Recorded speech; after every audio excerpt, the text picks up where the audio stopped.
Hi guys, I'm back. Hey to all the new subscribers. I really appreciate the love, the support. I've been MIA, coming and going with the flow, just living life. I try to keep things balanced. So, yeah. I've asked you guys to send me some video requests. And so this is one of the requests that I've gotten. Yeah, so we're just gonna jump right into it.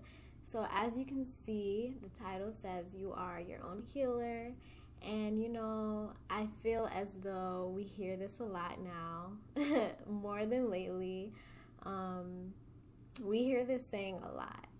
And what I mean personally by that is that we are in control, and the human emotions are a part of our human experience, and it's okay.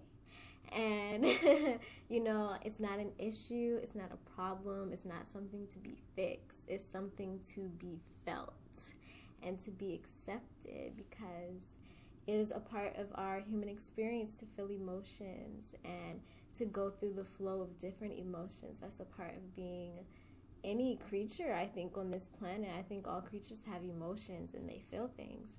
And, it's okay, And what I mean by we are our own healer is that we are responsible for pulling ourselves out of that as well, being aware that it's there, feeling the feelings, becoming aware of the things that may trigger you.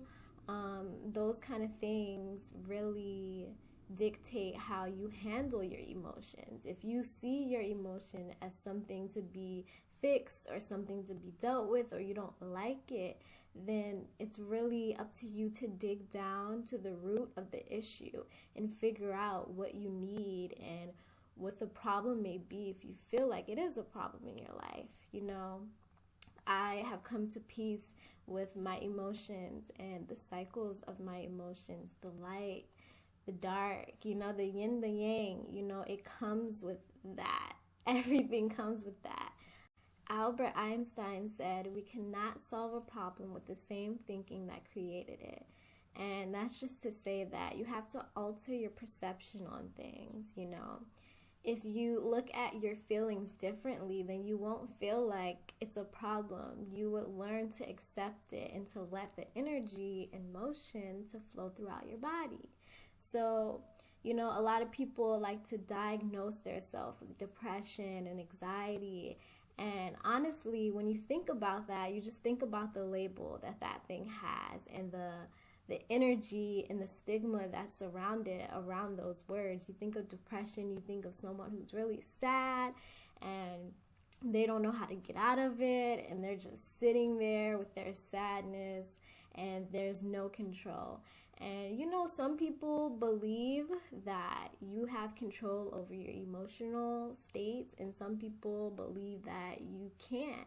And I think that's a part of mastering yourself, is to learning to have that control, because when you don't have emotional awareness, emotional intelligence, you kind of just let everything out loose, and it can be chaotic. And so you want to become aware of when you're feeling these feelings, aware if you need something, if there's something that you're not getting that is making you feel like, oh, I need to fix this, I need to make this better, I don't like how this feels.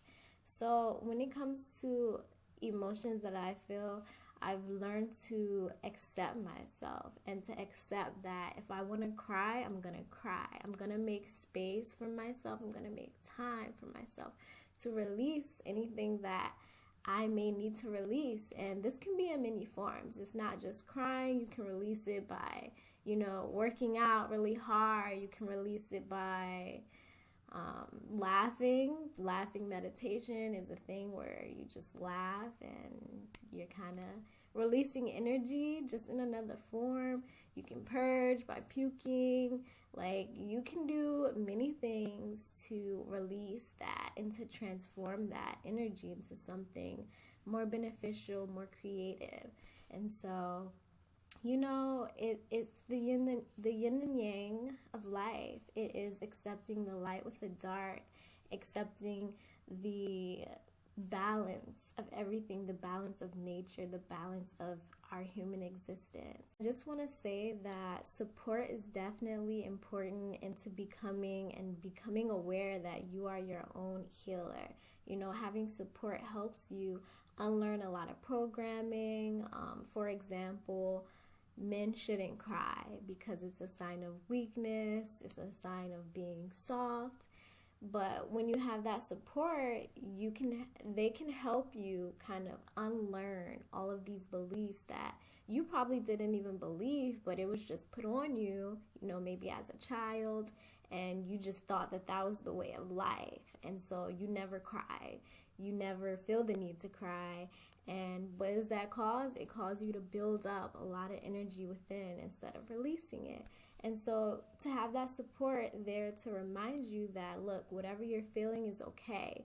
You can cry. It's okay. Like, this is normal. Things happen. We are all going through our challenges, okay? So, like, it's okay, So having that support can be very beneficial for some people, because some people, they may not be able to do it on their own. They may need that support, and that's perfectly fine. As humans, we are meant to connect with one another. We are meant to be family, be unity. We are all one. And so it's important to also support one another and to have a little support with you on this journey, because it can be hard doing all that unprogramming on your own. Like, that's a lot of work.